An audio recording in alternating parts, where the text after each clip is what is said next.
Circuit 42 would like to thank Pop Culture Paradise, Toy Anxiety, the Spawn Point Gamers Lounge, and Dragon's Lair San Antonio. Hey, Ian. Hey, what's going on, man? How you doing? I'm doing pretty good. I'm really glad Skype got rid of those video advertisements they were doing for a little while. Did you see those things? No, I'm not on Skype actually that often. What were they doing? You know how they had those annoying video ads that they'll put on BuzzFeed and shit? Oh yeah, they were doing that. Yeah, on Skype, which is the worst place you could have that. Well, they got to put ads everywhere now because no one's watching cable television anymore. Well, it's like the what was it on Futurama when they were when it's like, man, ads in your sleep? That's just horrible. I mean, well, what was it like for you in the 20th century, Fry? Well, we had ads in movies and in books and in magazines and in bananas, and it was just like, but your dreams, that's too far. I can see it happening. You never know. Yeah. At least ads on your pillows. Yeah. It's like buy more, eat more. Oh, exactly. Well, exactly right. I mean, it is. It's the funniest though is when you go to watch a clip of something that's only 13 seconds long, but you have to wait through 3 ads to get to it. What I loved, I was watching the trailer for a movie, and a trailer for the same movie popped up in the ad. That's a little excessive. Yeah. Because they had their automated ones. I don't think they realized I was watching the trailer for the movie they were trying to show me an ad for. So I'm like, is this an ad or not? Then I saw the trailer come out again. It's like, oh, apparently it was an ad. Okay. That's really convenient, actually, because if you really like the trailer, then you don't even actually have to physically move. You just have to watch it again. And then you find out it was a Fantastic Four trailer. Oh well, let's not be mean to let's not be mean to those guys. I legitimately feel bad for those guys because I know Josh Trank's done good work, and I really, really want to find out what happened with that movie.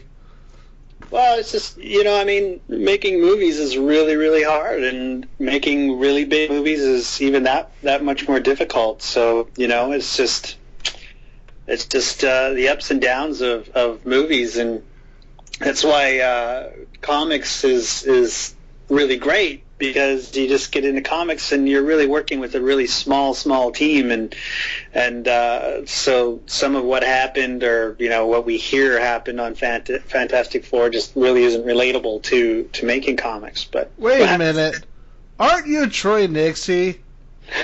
Aren't you a man who has made both movies, comic books, and also puts ads on bananas?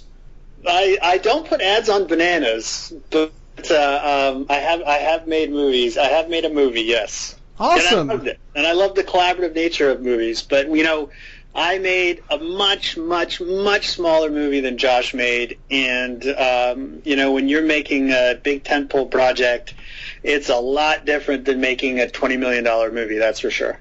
Yeah, but the thing is, well, for those who don't know who you are, even with our awkward and awesome introduction about ads on bananas, for those who don't know coming in, because I don't know if we can classify this as a Geeks4Comics episode or a Pass the Popcorn episode, because you've worked on both. I think you're either telling me or I read on somewhere that you're actually working on doing something else, but you actually want to write the script.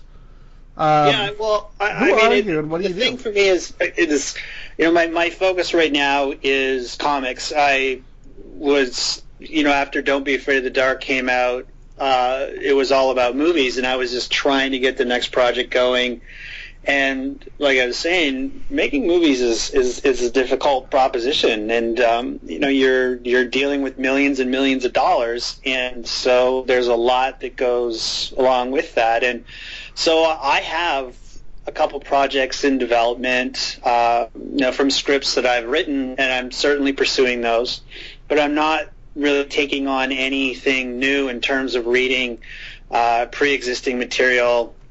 We're looking for any books to develop or anything like that. It's just sort of my material, and while that's doing what it's doing, I'm writing and drawing comics and really enjoying getting back into that, and in the immediacy that comics provides is amazing, because you just get up in the morning and you start making comics, and you know that whatever you're doing, if you're writing or drawing, that's going to exist, and that's how people are going to see it, and it's pretty wonderful. And how long have you been in the comic book industry? I started in the early 90s, so I've been around for a long time. I worked my way up and worked with some really great companies. I worked with Dan Votto at Slave Labor, and worked with Gary at Caliber and Gary Reed, and I did some Zombie World stuff or Dead World stuff, and Bill the Clown, and I worked with a lot of smaller black and white companies, and just started to get to know more people, and did some work at Dark Horse, and then went over to Oni when it first started up, and worked my way up to doing some Batman stuff, and did some DC stuff, and it just kind of all was moving forward. And movies, I always loved movies, and I wondered if that's what I was supposed to be doing, if I was capable of it or not, and made a short film, and from the short film came Don't Be Afraid of the Dark, and then, like I said, just was vigorously pursuing movies after Don't Be Afraid of the Dark, until I just got to the point where I just kind of got really frustrated about talking about making something, and I just needed to make something again, and sort of dipped my toe back into comics, and found that there was an avenue to really tell some fun and exciting stories. And like I said, just the immediacy of it is amazing, and kind of honestly fell in love with drawing all over again, which is nice. I at 43, I haven't enjoyed drawing this much since probably my childhood. Now, for me personally, I remember the first place I saw your work was actually, and like what you said with Oni Double Feature, that was Bacon. Mm-hmm. And that was a cool book, because I remember I had found a random issue, and it was kind of the late, like when I was getting back in, I'd stopped reading comics from about 1997 to about 1999, and then I started getting back into comics in 2000, and I gotta say, like, looking back at some of the companies, because I just got tired of Marvel, and I just stopped buying comics altogether, and looking at what was happening with DC and the smaller publishers, I kind of wish I had been reading comics at that time, because they were those were the guys to go to at that period of time when Marvel was kind of floundering a little bit. But sorry. I wasn't. It was funny because at that time it was. I mean, it was great to be working for companies like that. You just had an avenue to sort of do whatever you wanted to do, and had some really great editorial support with that type of thinking. And like Oni was fantastic at that time. Just coming in, and Bob Schreck and Joe Nosemack, and then Jamie Rich came in a little while after that, and Oni was a blast, and just some really, really great creators doing some really, really fun books. It kind of reminds me in a way of what, like, Oni is still kind of doing that, but Oni at that time kind of reminds me of how Image is now. Mm-hmm, yeah. Where Image is just taking all these huge people and being like, hey, do you want to do something cool? Yeah, okay, here. It's like, oh, okay. Yeah, Image is great in a lot of really wonderful ways, and I certainly know a lot of creators that are doing books there, and the deal and what they offer creators is wonderful. It's really carte blanche freedom in terms of what they want to do, and there's just some really wonderful books coming out of that as a consequence. But I think that for me, like, Dark Horse is also doing some really wonderful stuff, and I'm very, very happily working with Dark Horse very closely these days. I just recently had 2 miniseries approved at Dark Horse, and I've known Mike Richardson for a really long time now, and just talking with him and sort of making that commitment to Dark Horse to be the place where I want to do my books, and working with some really wonderful editors there, and it just feels like a really great place to do the kind of books that I want to do. Yeah, because I remember as a kid, I always knew them as the guys who did the Alien and Star Wars comics. But then when the Goon came out by Eric Powell, I started picking that up, and then I started picking up more and more and more of their stuff. And I've always liked the other companies. I like what Dark Horse has been doing in the last couple of years, and I'm so glad that companies like these are getting that kind of attention and getting that kind of space on the shelf along, if not equal to what the big two are getting right now. It's a pretty cool time to be into comic books. Oh yeah, I mean, there's companies that are. I mean, because like Marvel and DC are always going to be okay. I mean, like Marvel's owned by Disney and DC's owned by Warner Brothers, and they have such a rich, storied history of characters that those companies are never going to go away. But then you see these other companies that are doing really strongly, and it's great. You know, Boom is doing well, Valiant is doing well, Image is doing really well, and Dark Horse is doing really well.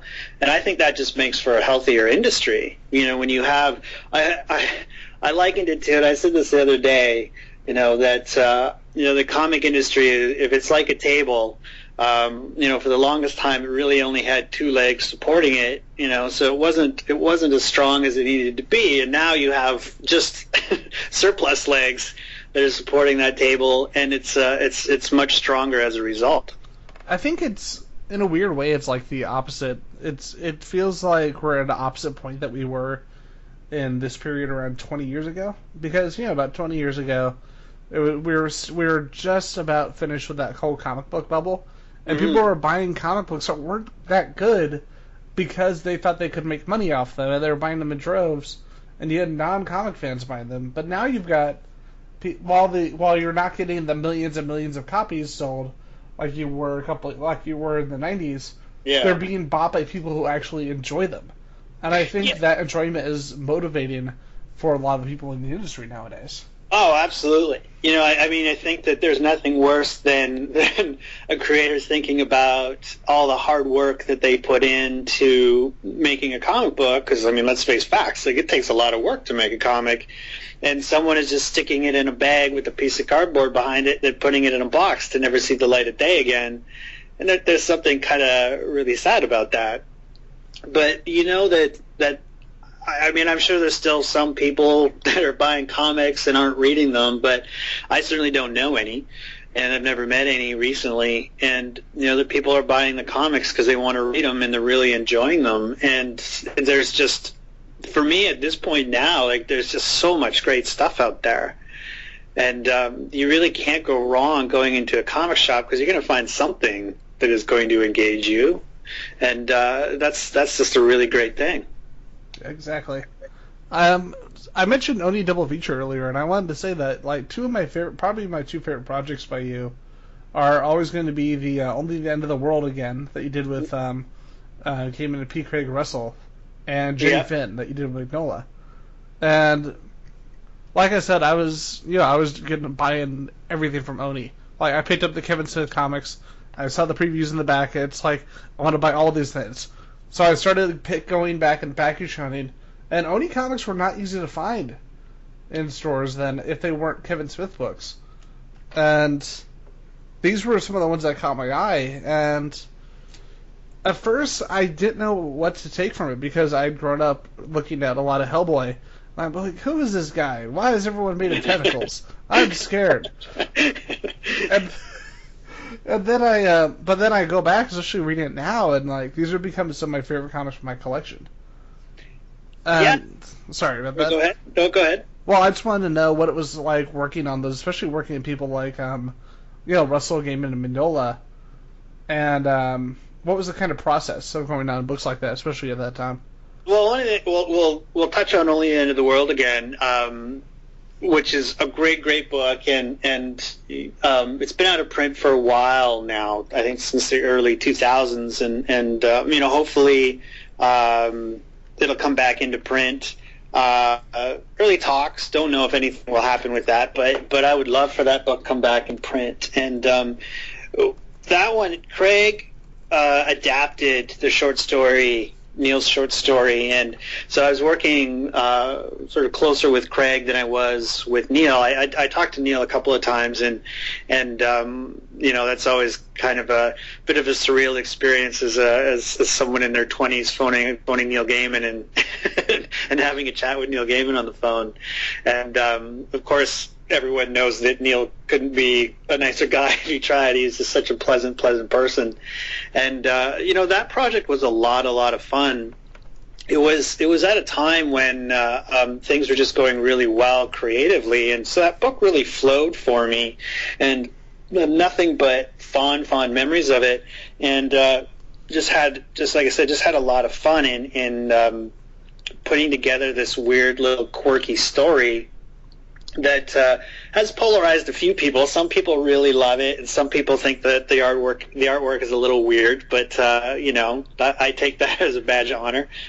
And but yeah, so Craig just adapted it, and I was working with Craig, and just obviously that in itself too was an honor, because I mean Craig Russell is Craig Russell, right? I mean, holy jeez, that guy can draw, and just a really sweet man as well. So there's nothing but positive memories connected to Only the End of the World Again, and like I said, hopefully it finds a life, because it would be great to for new Neil Gaiman fans and Craig fans, and maybe a couple people that like my work as well, to be able to read it who didn't have the opportunity the first time around. And with Jenny Finn, clearly I am a huge Mike Mignola fan, and met Mike because I was living in Vancouver at the time, and I still am, and I was going down to Portland probably 2 or 3 times a year to visit. That's where Oni and Dark Horse was, and Mike was living there at the time,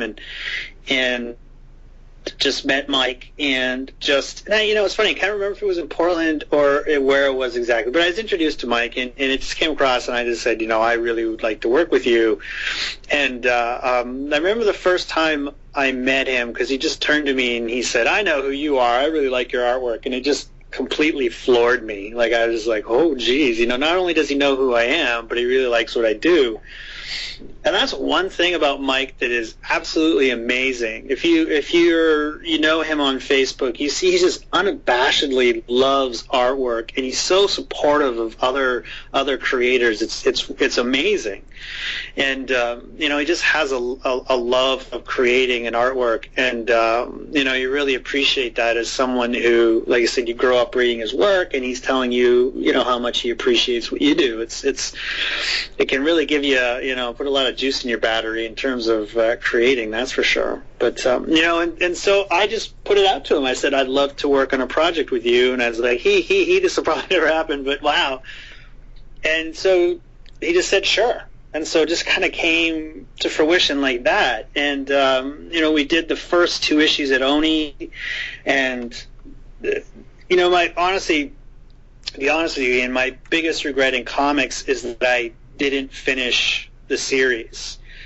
At the time, I can't really remember what happened with it in terms of the Oni issues, the last 2 issues not happening, but it just kind of fell apart a little bit, and then it just kind of lay dormant for a few years, and Ross at Boom approached me and said, hey, we would like to finish Jenny Finn, and at the time I wasn't in a very good place emotionally. I was having a bit of a rough spot, and I said yes, and to be honest with you, at that time I probably shouldn't have, and I took on the project, and I just couldn't see it through, and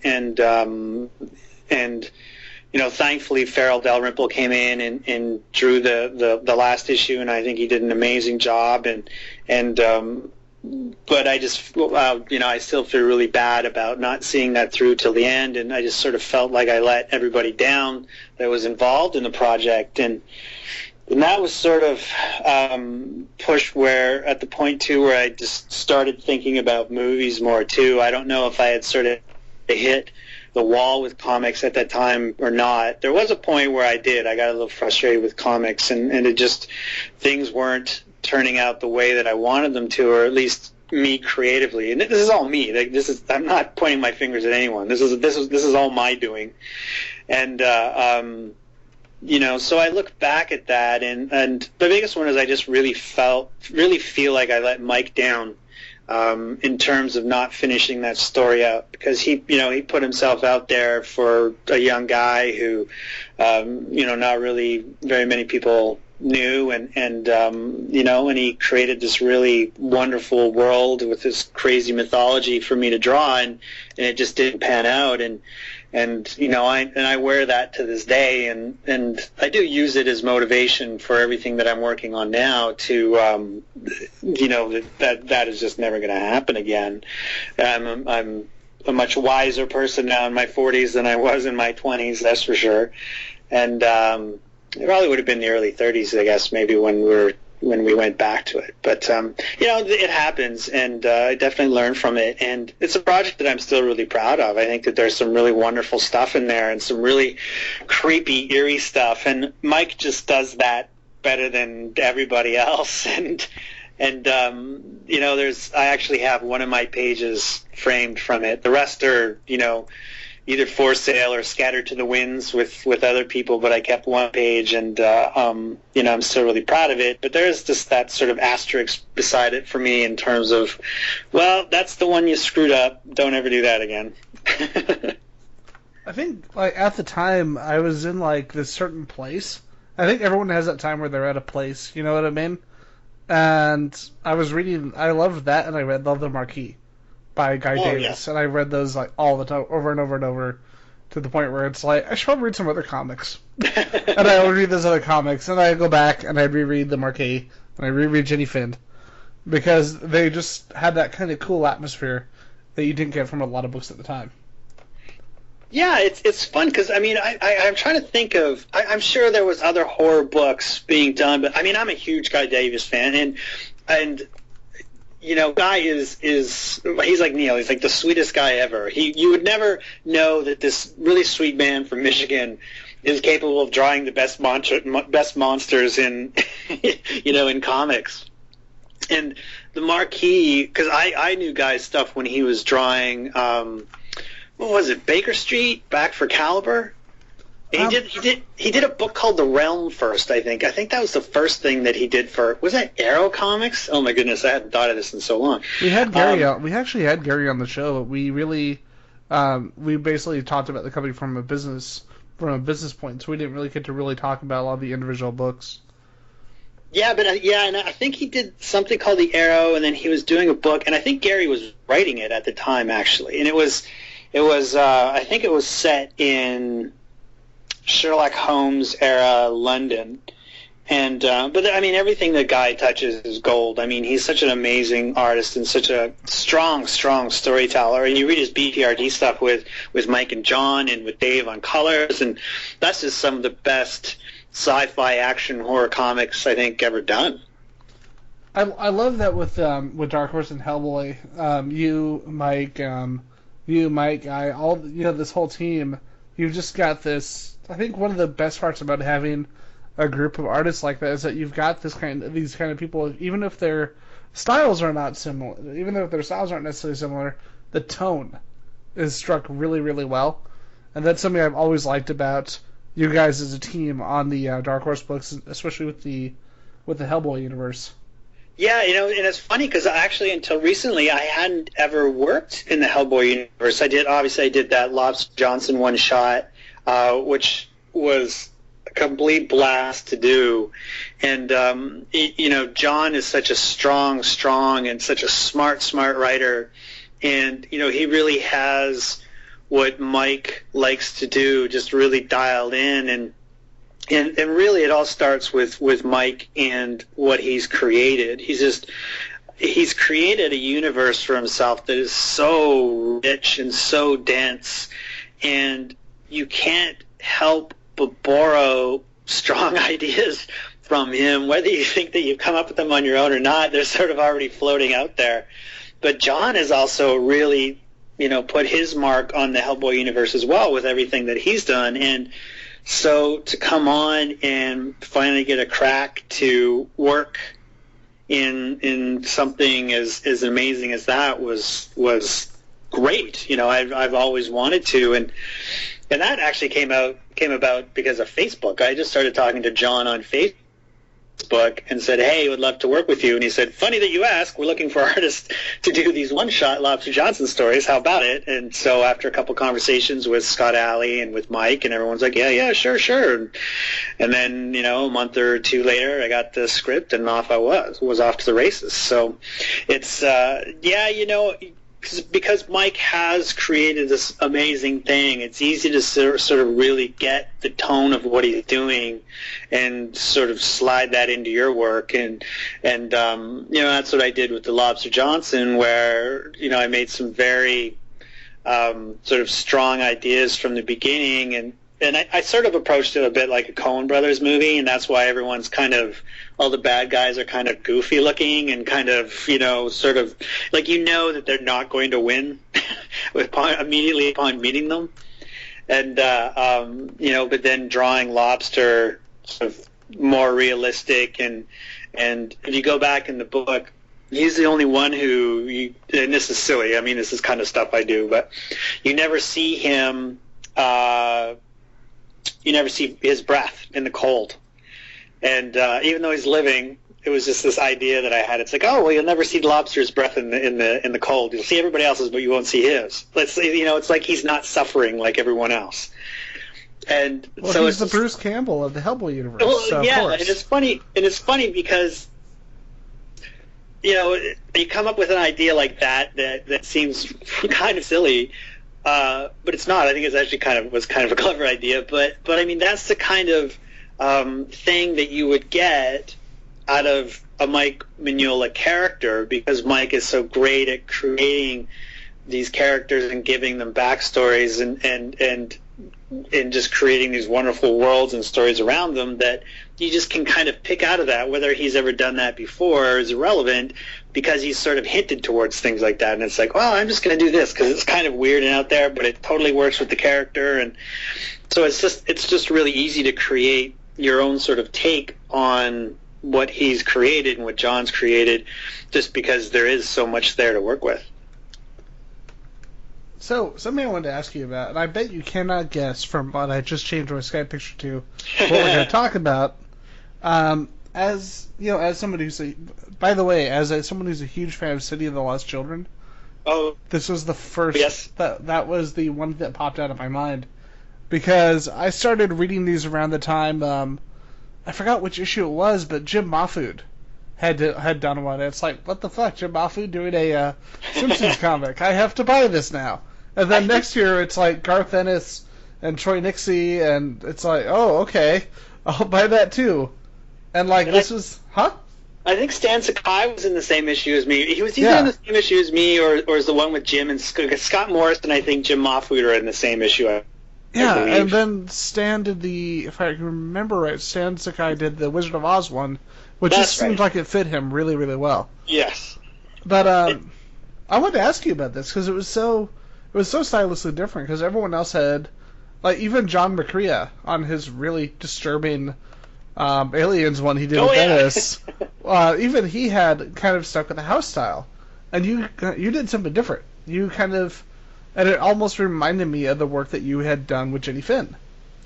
Yeah, well, it's funny because working with Bongo was so much damn fun, and I just take a quick aside. I still laugh and giggle to this day that when I got my contract back, that it was signed by Matt Groening. I still think that's pretty amazing. But it just came about because and I think they still put Treehouse of Horror comics out, I'm not sure, but back then there was a ton of Simpsons books out, and I knew people that were working on the regular Simpsons titles, and they were pretty strict about remaining, on model.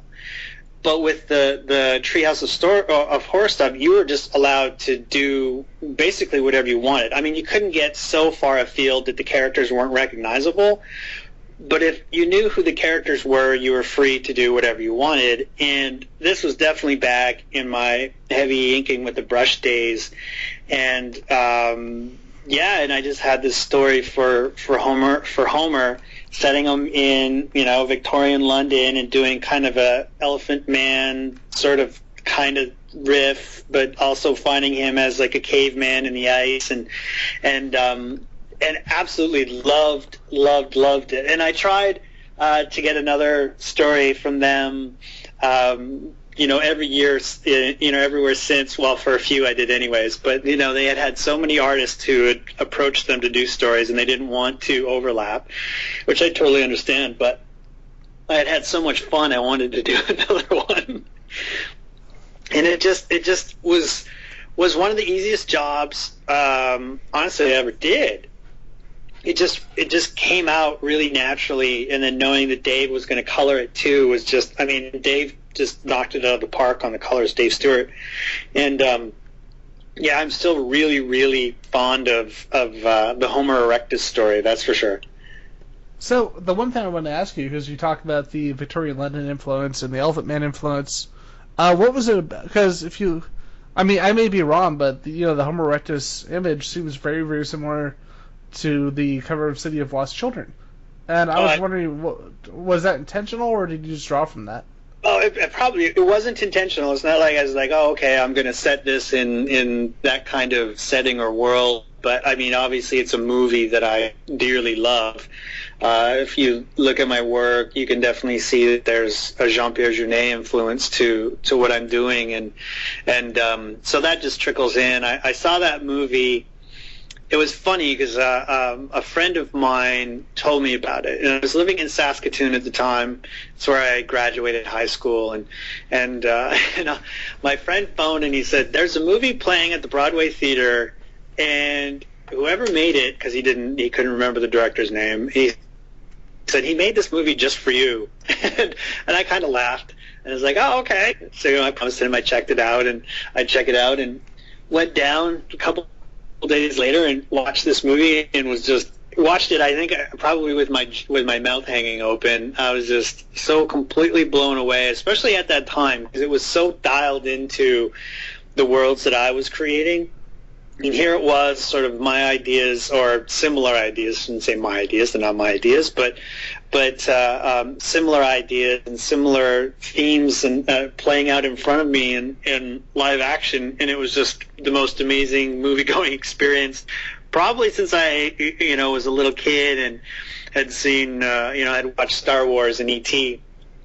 And so I think that City of Lost Children still sticks with me as one of my favorites, and I sort of still build these worlds that are somewhat antiquated, but you can't really put your thumb on what era. You know that it's the past, but there's also some kind of weird technology thrown in at times, and there's never a specific era, and that's what I always liked about City of Lost Children. You couldn't just say, oh, this takes place in blank, whatever year, because you just know it's too fantastical, but there's an antiquated feeling to it. So, and I love that, and it still filters in through almost everything I do. Now, did you see it? They just announced it's actually finally coming to Blu-ray. I did. And the thing I love the movie, but the DVD is such an early DVD release, and you could tell in a lot of ways, especially in terms of compression, because it looks nice, but I would love. I always want to see. Oh, I know, it's frustrating because it's such a pretty movie. It is. It's gorgeous, and the problem with all the compression is there's a lot of darks in that movie, and so there's no better place to see compression than in shadows, and it's just like, oh my God, look at those little squares dancing around the screen, and it'll be really nice to see it on blue. That's for sure. Now I don't know what the audience is going to think of me about this, or think of my friend's my friends. We would always do movie nights with them and their kids, and even though they're really little, like this, the 4-year-old in particular loved monsters. Like, she liked zombies and werewolves, and she had a little Resident Evil chainsaw that I would let her play with. And whenever the monsters would go on screen, she'd wave the chainsaw around like she was fighting them. And the great thing about that age is that with them, like, they watched City of Lost Children, and they liked it. They were, and, they can't read. They couldn't, she couldn't read, but she was just looking at the movie and everything about it. And the one thing I told her is, don't worry, that's not really Santa Claus. and she was old. She was smart. She was a smart little kid, and she can comprehend that's not Santa Claus kidnapping children. Yeah. But other than that, I come off like a terrible person, a terrible uncle.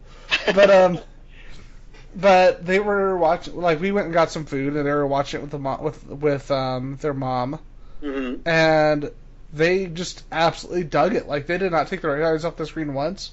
We paused it so their dad could go to the bathroom, and they said, "No, put the movie back on." And I said, "No, he just has to go to the bathroom." "No, put the movie back on." "Okay," and I just pressed play. And, like, these two little kids who had no idea what was going on in the movie and were just going off the visuals just absolutely adored this movie. Well, and it's funny because it is such a visual, feast for the eyes, and it is funny that they weren't scared, at any time during the movie, because there's definitely some moments in there that are pretty scary. And Silver has watched Day of the Dead.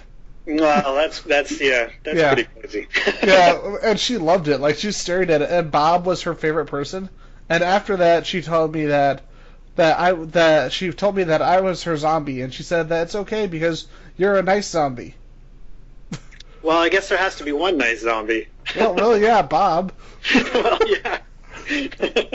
It's funny because I was talking about this, and it certainly isn't directed at anyone in particular, or any show or any comic or anything. But zombies just really aren't my bag. Even though I drew Dead World for a little while, and I was younger then, but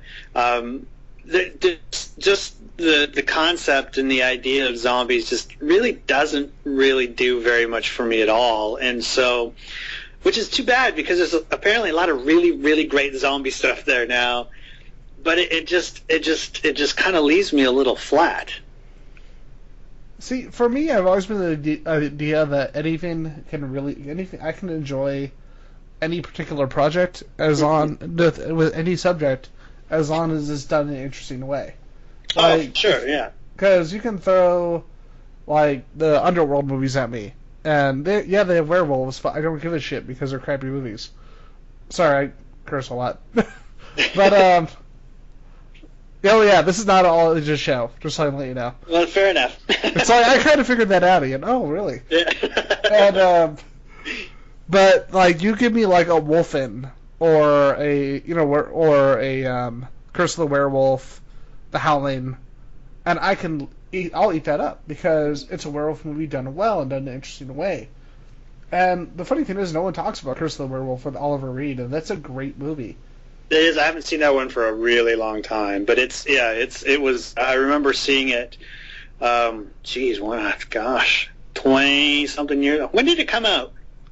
It came out a while ago, but they did that really nice, one of those really nice Hammer horror sets where it came with like 8 different movies. It came out a long time ago. Anyways, I did see it, but I haven't seen it in years and years and years. And I mean, there was a point where there was a friend of mine, Silas, who I went to junior high school with, and he was the biggest horror movie fan I think I'd ever met in my life.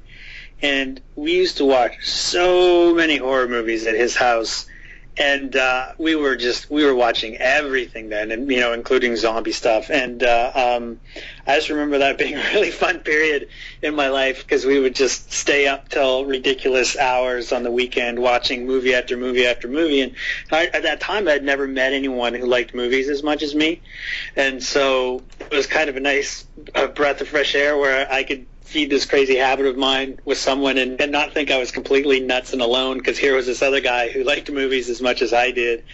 And so I had a lot of fun watching stuff then, and I'm sure we probably would have watched it at that time. That's probably when I last saw it.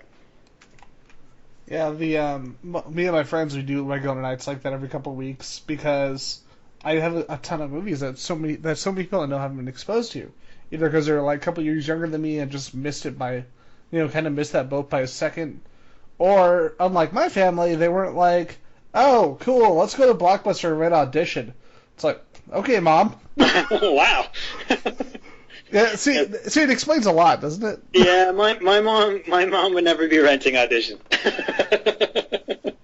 Yeah, I've mentioned a couple times on the show in the past that I always was lucky to have a mom who is an artist, and she was actually the one who was like, oh, Parents, that sounds cool, and then we would watch like Parents and Motel Hell and like Audition and like the big different I got her into like Beat Takeshi movies and like all the stuff that most family environments you never are able to expose that to other people that you know, especially in your family. So is that where it comes by? It comes to you from you is through your mom? With my mom and my dad, and it's so and your funny dad too. Okay. Because my dad is he's a retired military colonel. Mm-hmm. He looks kind of like Captain America all the time, and then, as he said, and I quote, I only watch Chinese movies in the original Chinese because I love the beauty of the language. So he's watching it. Well, what's the main? Is it Mandarin or Cantonese that most of them are in? Well, the more period piece ones are in Mandarin, and then like the more current ones, or a lot of the lower budget ones are done in Cantonese. Yeah, well, and there's a lot of truth in what your dad says, and you know, you watch Ford movies, and there is something very lyrical about you know, especially if you don't know the language and you have to read subtitles, but yeah, especially like Kurosawa movies are amazing for that. Like listening to the Japanese audio tracks is part of the experience. You know, I couldn't even imagine watching a dubbed version of that. Like I don't watch the dubbed versions of the Miyazaki movies for the same reason. Like I want that inflection in their voice and you know, that original intent in the original actor's performance to come through, and you know, I always watch it with the subtitles rather than watching the dubbed versions.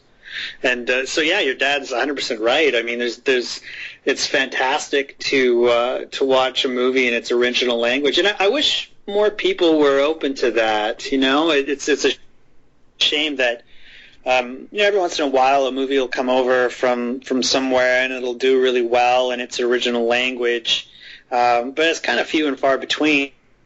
And I wish audiences were sort of a little more open to you know, the rest of the world in the way that a movie was originally intended, instead of having it to be, you know, instead of having it be dubbed or remade or whatever, you know. One of the things I like I'm not a big fan of a lot of. I used to be a big anime fan growing up, but I'm not really a big fan of it now as it is now.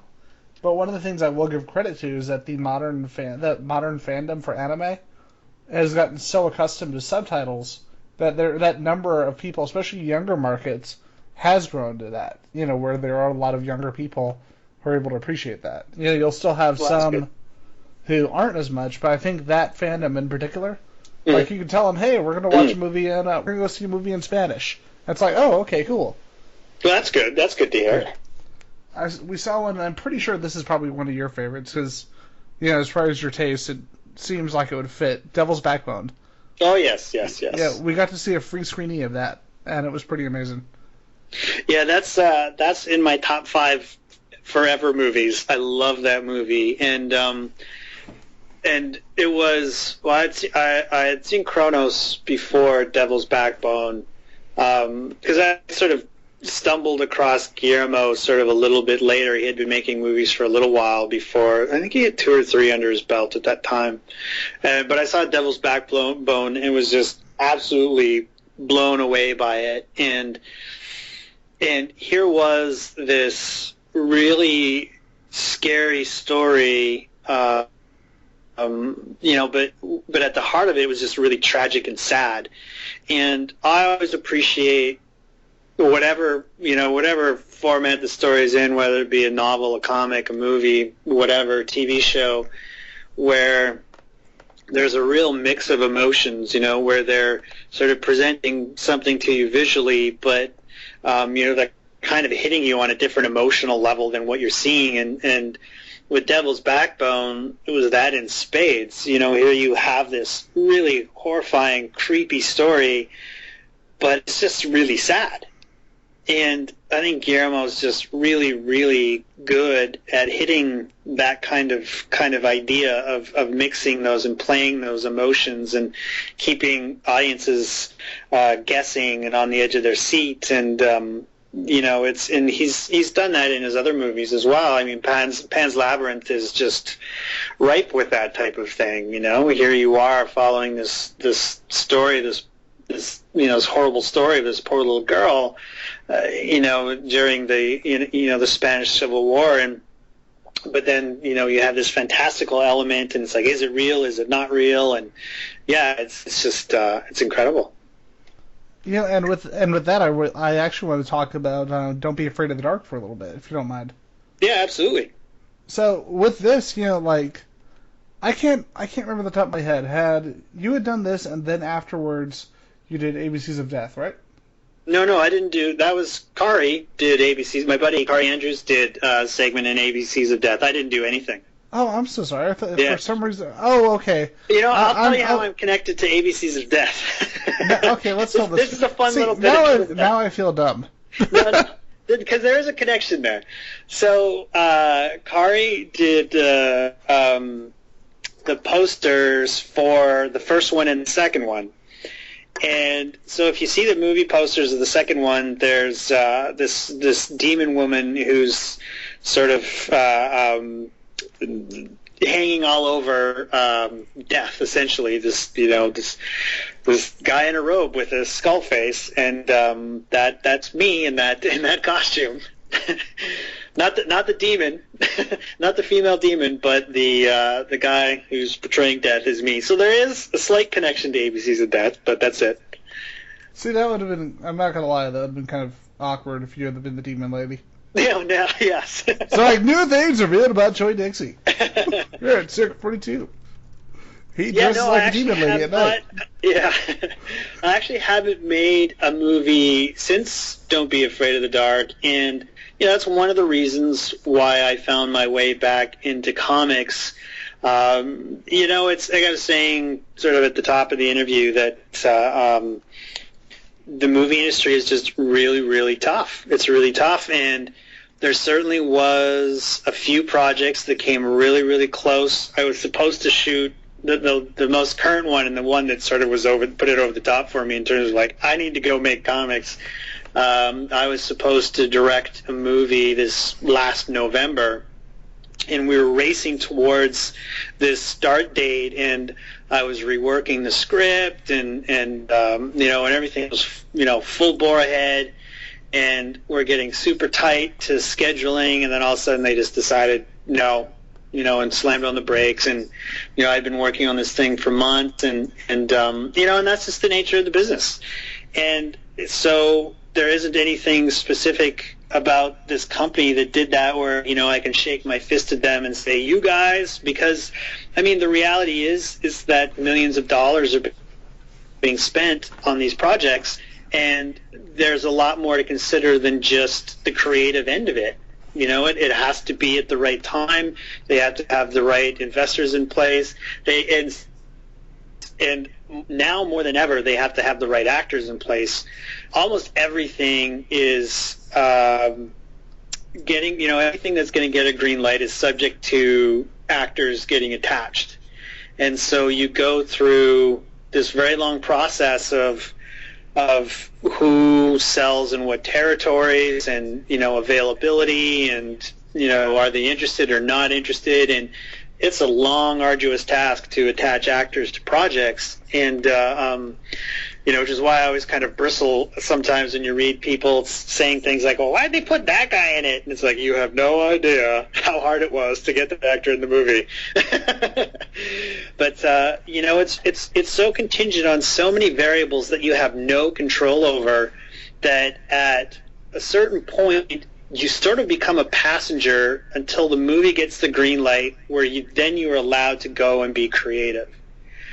And if you're a creative person, that can get very frustrating, to the point where you just need to go and make something. And so that's where comics came back, and it's just like, it's just I talked to my reps, and it's like, I'm gonna keep working on the projects that I created, because if you do write and direct, then you do have a lot more power because you're sort of steering the ship creatively. At least it's a lot harder to get rid of you as a director if you've also written the script.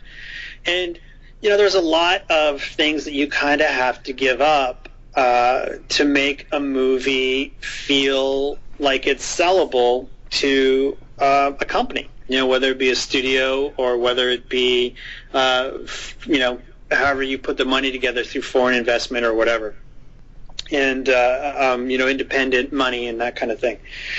And so if you're writing it, at least there's still a large part of you in that material. But at the end of the day, it's really like winning a lottery to get a movie made, and they needed to make something, and so said, okay, comics, what do we got going on? And I started working on stuff, and I reached out to Dark Horse, and got an Eerie story. Brendan Wright was the editor on Creepy and Eerie at the time, and got an Eerie story with Landry Walker, and that was a lot of fun. And just kind of kept pushing along and creating material, and the thing that I've been working on for a while now is a Dark Horse Presents story with Kari Andrews, but it's all about, just because it is about the creating, like boom, boom, boom, boom, boom. You get to wake up every day and create. I know your intention was to talk about Don't Be Afraid of the Dark, and we'll get there in a second because I moved it back to comics. But it's just movies are it's just a tough business. There's just so much more that needs to be considered. When making a movie. And the funny thing is, like, anybody, I don't know if you used to watch this, but anybody who watched the Adi Shankar video where he was talking about making Dredd, and why there probably wasn't going to be a Dredd sequel. And I love how you read the comments, all these people raging who don't seemingly watch the video, and he said, you have to, there's so many different aspects to that. And I love the whole thing where he talks about his dad saying, oh, why don't your movies ever get released in India? And he says, well, that's 5% of the overall box office. And the amount of money we would have to put in to distribute to India, we would never get back because it's such a small percentage of the overall box office. And it's just much more complicated than a lot of people think it is. It is. It really is. And I watched that video, and I thought that he did a really good job of really sort of laying it out in terms of how stuff works. And for me, it's just like, it's even more complicated than what he's saying, but he did such a great job of saying, this is how it works. If it's not a studio writing you a big giant check, which studios do, or studios do kind of their own way of putting financing together. They'll either finance it themselves, or there's different ways they do it, but at the end of the day, you're getting money from essentially one place.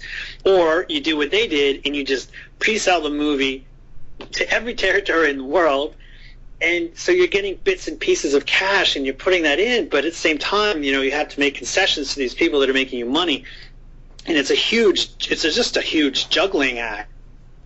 And, and Dredd is an amazing movie. I saw Dredd, and I was like, I want 12 more of this, please. And so it's kind of disheartening to hear, that how tough it was, and that they might not never get another one going. And people like putting together petitions to get another Dredd movie, and it's like, that's fine. Like, your passion is amazing and wonderful, but that petition is pointless, because that you can't take a petition to just people with money and go, look, people want the money, or people want the movie, give us the money. That's not really how it works. And it really is, like I was saying, contingent on actors these days. And so and the funny thing about that is, you'll have one group of financiers will say, we really like these guys, we really like these two actors, and then another group saying, no, we can't sell those guys. And there's a project that shall remain nameless that I was really excited about, and I was one of 3 directors that the production company went to the financiers and said, we like these 3 guys. and we'll make a movie. We'll make the movie with any three of these. So whatever one you choose, we're good with. And the money people, remember, this is the money people, came back and said, we don't like any of them. And so they actually then took over and tried to, and went about getting their own director for the project. This is not creative people. This is money people. They took over from the production company who had the rights to the project and went and found a director. Now, they went and found a really good director, so I tip my hat for that. But just the fact that they kind of stepped in and took over the process is very telling of how a lot of things are done now and why it's so hard to get a movie made. And so it's kind of a funny time because, when I was pitching for movies, and I wasn't pitching for anything big. I was never going for anything bigger than, what the budget of Don't Be Afraid of the Dark was, because, that would have been silly of me, and that wouldn't have been a good move for me to go and try and make a bigger movie. And so, you're going and I'm going and I'm pitching on movies that are, like $10 to $15 million.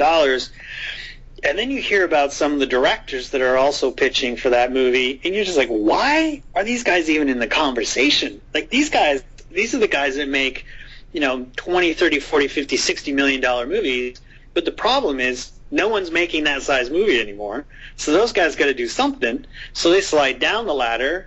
So me, who's trying to, to work my way up, is like, well, we got this guy who we know is bankable. He's made 5 movies, and he wants to make this, and, there's no question marks. We know what we'll get. And like, I'm not even angry about it, because he's like, well, it's the business end of it. If I was them, I'd hire that guy too. And so that's kind of really what's going on right now is a lot of these bigger guys are sort of sliding down and doing smaller size stuff, and guys like me who might have done 1 or 2 movies, unless you're doing really, really micro-budget stuff, are sort of finding it, hard to get things going. And that movie was Smurfs 3. Let's Get Smurfing. It was not Smurfs 3. It was not Let's Get Smurfing? That's a big movie. It doesn't feel like it, but it is apparently. Well, those movies are expensive, and I know people like to crack the shits about certain movies and stuff. And at the end of the day, and I'm certainly not going to stand here and defend studios and the decisions they make, because they certainly don't need me to do that. But they are in the business of making money, and that's what they got to do. And sometimes they go and they make a risky movie, which is sort of less and less these days. But you look at who owns these studios now, and they're all owned by major conglomerates, huge companies that all have shareholders, and so it's always about the bottom line. At the end of the day, it's all about how much money did the studio make, and so there isn't as much ability to take a risk on something, because they could lose their jobs a lot easier. And so that's kind of the process with a lot of stuff, where it's just decisions are being made based on the fear of losing money. And but then you look at someone like, I believe it's Universal. I really hope I'm right, so I'm not talking out my butt here. But they turned in a huge return, and not having one tentpole project come out this year. So things are changing, and especially with with platforms like Netflix, and there's going to be a time down the road where directors can make those $5, $10, $15 million movies, and they don't have to be released theatrically, and they can do kind of creative things and things that aren't a reboot or a sequel or based off of something else, a pre-existing property, and really flex those creative muscles again, but I always say that for myself, comics are my big tentpole movies. I get to go and draw a really, really expensive movie on comic book pages, and so that makes me really happy, because I don't have 10 executives over my shoulder telling me I'm doing it wrong. And really, the best part, one of the best parts about that, where with the movie, you make the movie, but then you have to go through everything in the production, then you have to go through post-production, then you have to wait for the premiere, and just everything, that you have that turnaround that, with some exceptions, I mean, you get some movies like, there was some movie I love, but I can't remember what was off the top of my head, where literally the turnaround time was a month. Ooh. And it was actually a really good movie. I can't remember what it was off the top of my head, though. But they started the movie in June, finished the post-production in July. No, finished the pre-production in July, had the post-production done, got out in August. I don't know how that's possible. That's crazy. Yep. And it's just nuts. Yeah. But, well, and that's the thing, because that's sort of what production is. I mean, you get to the point where you have the green light, pre-production is done, and then you're just racing. Because there is never enough time when you're making a movie. Ever. There's never enough time. And I was really fortunate because I got into a situation where, I had Guillermo del Toro, Mark Johnson as producers, and, what two greater people to learn from, than those two guys. And so a lot of stuff, I was protected from in terms of the studio, and just learned, so much about making movies from Guillermo. How can you not? And, and so I'll always be grateful for that opportunity. And I'm still really, really proud of the movie. And it just actually I had just posted on Facebook a couple days ago that it was the 4th year anniversary of the theatrical release of the movie, and it's just like that time just kind of really flew by. And I see how much I've changed as a creator in that time, but still how proud I am of the work that I did and that everyone did on that movie, because I think it's a great little movie. And I think the thing that hurt us the most with Don't Be Afraid of the Dark is, Disney sold Miramax, and so the movie sat on the shelf for a year, so that didn't help us. But 2, the MPAA came back and gave it a restricted rating, which, I just don't agree with. We made a PG-13 movie, and that's what I still feel it is. But they gave it an R rating, and so I think it sort of put an idea in people's minds about what kind of movie it should be, and it kind of confused some people. We made a movie to scare the same sort of folks that were scared of the original movie, and I think we did a really good job of that, and it's certainly found its audience since it came out on DVD. And I was going to say, the movie, for a movie that didn't make, that did make a profit, albeit a small one by studio standards. Mm-hmm. I've met when I was getting ready for this interview, and I was telling people, oh yeah, I'm interviewing such and such. I said, hey, did you ever see the movie Don't Be Afraid of the Dark? And all these people tell me, oh, I love that movie. That movie's really good. And it's so interesting that, something like this, or we were talking about Dread, can go from something that did moderately well in the theater to just blowing up, and all these people finding out about the movie later on. Yeah. I mean, it happens a lot, it certainly happened with Blade Runner. I mean, Blade Runner wasn't, I could, correct me if I'm wrong, but I think it didn't do very well theatrically at all. Oh, and look at was it Roger Ebert made the comparison calling Watchmen this generation's Blade Runner, and he couldn't have been more spot on in terms of what happened to it and the following that it did garner afterwards. Yeah, and it happens. Movies exist and they have a life of their own, and audience will find them or not, but they do sort of live and breathe, and they're just these things that kind of go on after everyone is done working on them, and that's what I really do like about movies is that they sort of do exist after the fact a little bit better than comics do, just by the nature of what they are, because more people watch movies than read comics, so it's easier for that to happen. And it does still happen with comics too, but with movies especially. And so, who knows? I mean, I know that I'll direct more movies. It's just not at the forefront right now for me right now. I mean, like I said earlier, I'm absolutely loving drawing, getting up every day and drawing is just a wonderful feeling, and I feel like a kid again when I'm drawing, except just have, decades of experience under my belt now. So it's reflective, I think, reflected in the work that I'm doing, and hopefully with these new series coming out that people sort of really get back into the kind of stories that I want to tell and remember me as oh yeah, I remember when Troy drew comics, and look, he's drawing comics again. It's awesome. Is there anything you could tell us about your books you got coming out? Yeah, well, the first project I'm working with Damon Gentry on, and I'm going to be slightly vague about what it is because it's sort of early days, but and Damon wrote The Saber-Tooth Swordsman with Aaron Conley. Did you ever read that? I did not, unfortunately, no. You should. It's a graphic novel that came out from Dark Horse. You should track it down. It's wonderful. And Aaron is an amazing artist. He's sort of really blowing up right now. He's a really good guy. Lives in Florida. Draws amazingly. And him and Damon created this sort of really fantastical adventure story. It was a real wry sense of humor about it. And so I'm very happily working with Damon on a new miniseries, and it's kind of a mishmash of a few genres, but at the heart of it, it's this kind of buddy cop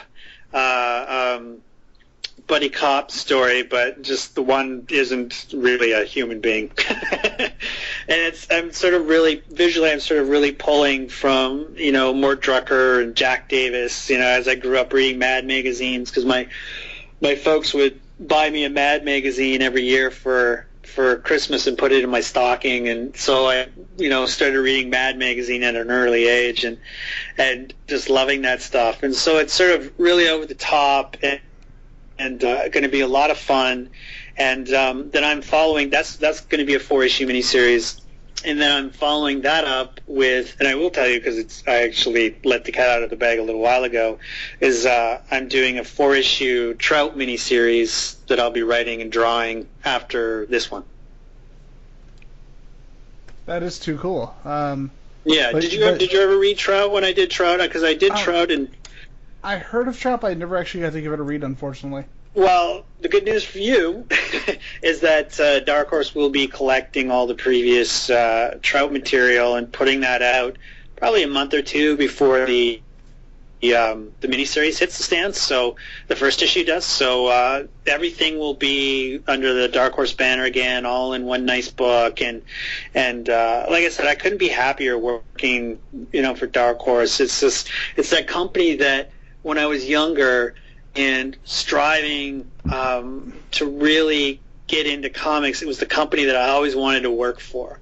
And so it's nice to find a home there now and working with some really great people there. That is too cool. I'm just, once again, like, something I've really liked about Dark Horse is just the atmosphere of it. And from what you're saying, it really does feel like it really feels like a family as far as like what you guys are doing. Yeah, and it does for me because no one is sort of unreachable there, Like I can phone Mike Richardson. I can get Mike Richardson on the phone, the guy who runs the company, and there's something really telling of that when he's willing to make those calls or take those calls, and he's very passionate about what he does, and you got to respect that and appreciate that in someone who runs a company. And so it feels really like the right fit for me. And right now I'm just finishing up Kari Andrews of Iron Fist fame, of Marvel fame, of the One fame for Image Comics. Very excited. Clearly we know Kari most from Cabin Fever. Come on. Oh yes, well there you go. Cabin Fever too. Yes, he's directed 2 movies now. So we had Kari on here, and it was right before Cabin Fever. Oh, okay. Yeah, it was, and it's so funny. He kept saying, "Yeah, I'm doing a book for Marvel. I can't say the name of it right now, and I'm going to be writing and drawing it." And he kept saying, "I can't say the name of it." And then, like, book comes out, Iron Fist comes out. It's like, I wonder if that was the book that he was talking about. That was the book. So Kari's one of my best friends. I've known Kari for over 20 years, and we're collaborating on a Dark Horse Presents story that is will be 48 pages in total, run over 6 issues, and I'm just going to be wrapping up the final 2 chapters of that this next month, and really excited about that. It's really crazy. It's kind of I don't want to say too much because really, nothing has really been released. We just got on the schedule, the Dark Horse Presents schedule now, so slowly stuff will start to trickle out. But it's really goes against sort of everything that I've done in the past. I think people will be really surprised at sort of how broad and crazy this thing is. And it was sort of a nugget, a peanut of an idea of mine that I took to him and said, hey, how about this? Do you want to write it? And he said, sure. And then he went off and he did his Kari magic to it and came up with his sort of really just nuts, over-the-top script. And then I take his scripts and then I make it even crazier. And so we're having a real blast with this project. And that will likely be the first thing that comes out from Dark Horse, and then everything will just kind of start rolling out from there. There's also, happily, DC is going to finally be collecting The Doom That Came to Gotham in December as well. So there's going to be a lot of comics from me coming out at the end of this year and next year. Hopefully people won't get too sick of seeing my artwork next year, because there'll be a lot of it. Yeah, it's kind of weird. Like, I did not, you and I have been working on setting this interview up for a while, and I didn't even think about the fact that you had these projects coming out. It's like, hey, this is one of my favorite comic artists. I want to have him on the show. And then, just the timing could not have been better. Yeah, it worked out really well. I know we were having sort of, can you do this day? No. Can you do this day? No. And so we finally dialed it in, but it was very fortuitous that it sort of hit at this time, because it's sort of, I am sort of more free to talk about things now than I would have been even a week or two ago. So it's actually better that it happened now, instead of saying, yeah, I got some stuff, but I can't say one word about it. So that wouldn't have been any fun. What are you talking about? That would have been the best interview. It's it's just literally silence. It's like, God damn it. What other questions do you have, Ian? Do you know about the thing? I can't talk about the thing. Damn it! Exactly. But yeah. With that, was there anything else you want to talk about before we bring the show to a close? No. I mean, I'm just really excited to finally have a lot of work sort of coming out, and was looking at the last time there was really any substantial work from me in comics, and it was a long time ago. So I just hope that people are excited about what I'm doing and what I'm doing with Damon and Kari, and then just on my own with Trout, and really enjoy the stories that we're telling. And I think that there hasn't been a better time to really be creating comics, at least in my comics career, than right now. And if anyone is out there and listening to this and wanting to try out some other titles, maybe get out of their Marvel and DC comfort zone, then there's definitely some great books from those other companies I mentioned that are definitely worth reading. Go pick up some Image books. Go and pick up some Dark Horse books, and you're going to find some really, really great stories in there. Some wonderful writing and some amazing art. Exactly. And with that, let's bring this newest episode of Geeks4Comics, or Pass the Popcorn, to a close. And remember, keep reading comics, or Troy Nixey's going to come draw creepy tentacle monsters that will kill you. That's right. Thanks a lot, Ian. Definitely, man.